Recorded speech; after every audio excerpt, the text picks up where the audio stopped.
सर्वांना श्री स्वामी समर्थ. तर सकाळी सकाळी छान अशी इथे देवपूजा वगैरे करून घेतली, कारण आज गुरुप्रतिपदा दिवस होता. गुरुंप्रती कृतज्ञता व्यक्त करण्याचा दिवस. आज गुरुचरित्र ग्रंथामधील 51 व 52 अध्यायसुद्धा वाचायचा होता. त्यासाठी सकाळी तर थोडे लवकर उठलेली होती. छान देवपूजा वगैरे झाली ना, अगदी छान असं देवघर दिसत होतं. पूर्ण देवांना फूल वगैरे अर्पण करून झाले. केंद्रामध्ये सुद्धा 10च्या आरती 10:30च्या आरतीच्या आधी 2 अध्याय वाचायचे होते. त्यासाठी सगळे काही जमले सुद्धा होते. नंतर मी सुद्धा केंद्रामध्ये जाण्याच्याच घाईमध्ये होती. मग नंतर लगेचच दोघांचा चहा वगैरे बनवून घेतला आणि मी सुद्धा केंद्रामध्ये गेले. आज सोमवारसुद्धा होता म्हटल्यावर छान असा योग जोडून आलेला होता.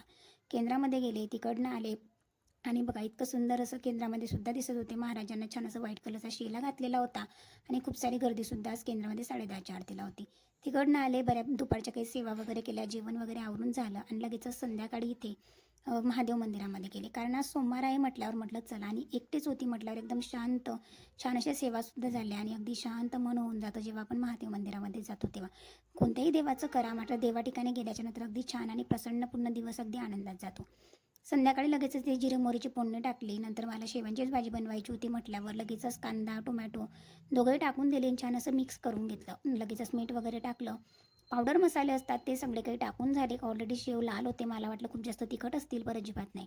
नंतर लाल कलरचे शेव होते आणलेले मार्केटमधून, ते टाकून दिले. हिरवीगार कोथिंबीर गार्निश केली. थोडंसं क्वांटिटीप्रमाणे पाणी टाकलं, कारण शेवांची भाजी होण्यासाठी पाणी हे कमीच लागतं. नंतर मौसूद चपात्या वगैरे बनवल्या आणि असं संपवला आजचा दिवस.